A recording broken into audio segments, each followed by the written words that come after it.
Oh, I forgot to tell you something. Before we get really started, I would like to talk about some drawbacks of this 911 Turbo S first. I have been a big fan of 911 series, but personally, I really don't like 911 Turbo series. First thing, the turbo engine. Since it uses turbo engine, it has lower rev limit.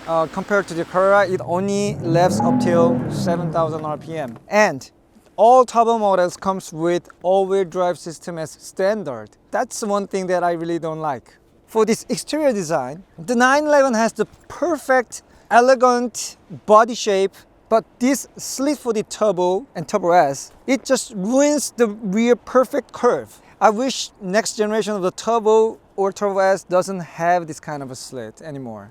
Plus, this rear wing design, the basic Corolla series, they just blend the perfect curve of the rear hip, but this Turbo and Turbo S, they have outstanding big rear wing. It seems like they are really trying to stand out and show off to other people. It's not just fluent as it should be. And there are some parts that I really have some complaints in this interior design, especially this new cluster. Every manufacturers are trying to put digital display, and at least they left this analog tachometer in the center. But look at this plastic bezel and frame. The finish is not just that good. And the 5-circle tradition, now it's gone.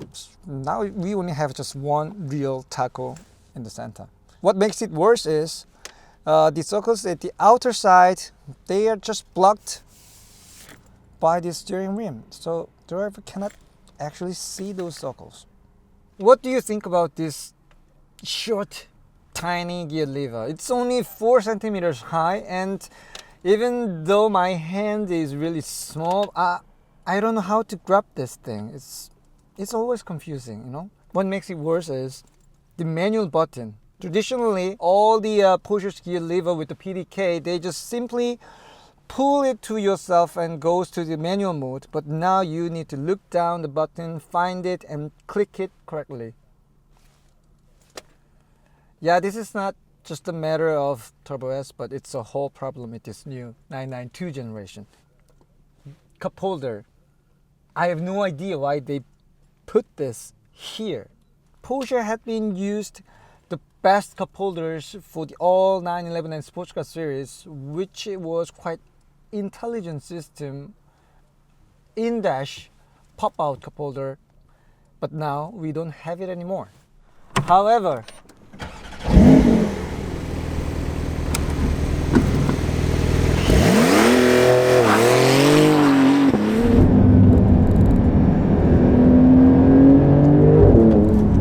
I don't know why they named this car as Turbo S. I think they should name this car as 911 Torque S. So brutal. Oh my god. Woo!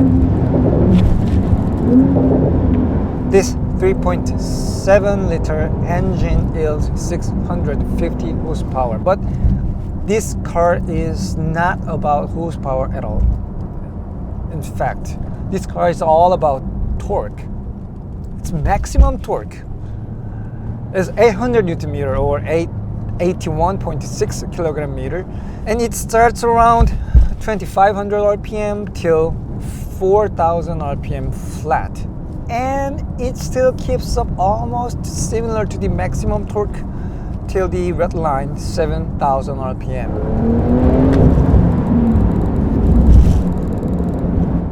It's just insane.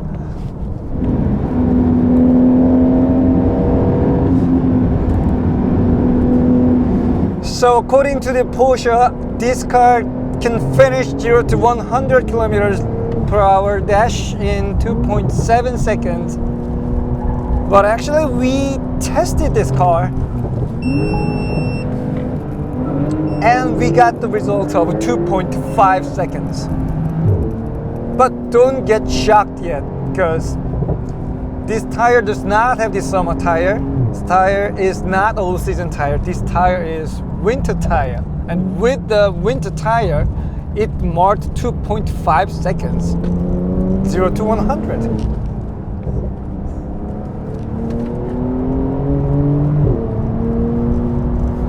And let's talk about the G-force.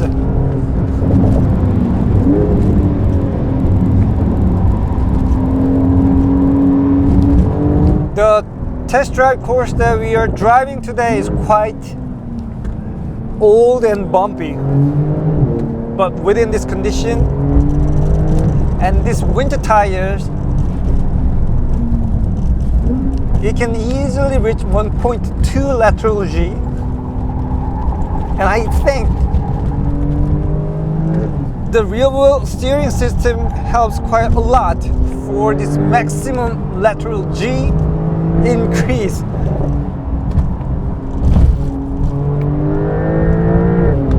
Wow, it goes like a rocket.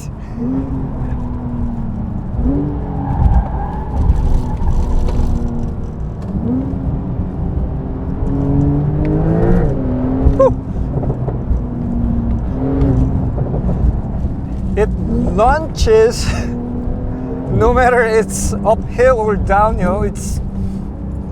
It's just keep going.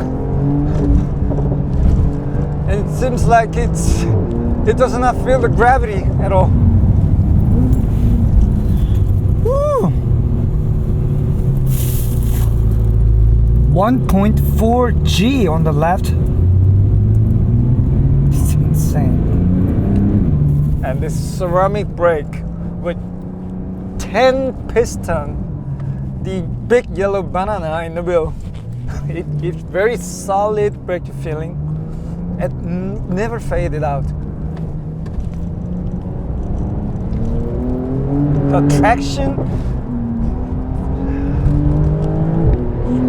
this makes no sense at all.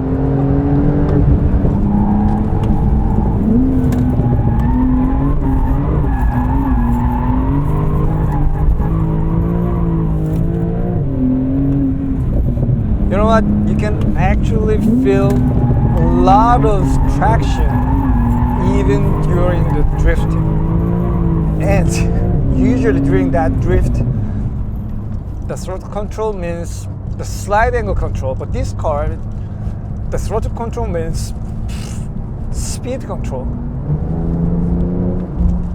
So this is something that I've never experienced in other Porsche in the history, and something that I've never experienced in other supercar brand. And the true beauty of this 992 Turbo S is that the car is now more involving than ever. Because previous generation of this 911 Turbo S, due to its too great stability, the car was not that fun, even compared to basic Korea models. But this new generation 992 Turbo S, it's totally different animal. I love this car, not just because it has more horsepower than ever, not just because it has more torque, but it's more controllable, and it feels like an extension of my body. The day was too short for me to test drive this ultimate machine. This car feels like all-wheel drive version of 911 GT Brother, which is quite brilliant for me. So I cannot wait that the next generation of 992 GT3 version coming to Korea, but until then, this one is the ultimate 911 I ever experienced.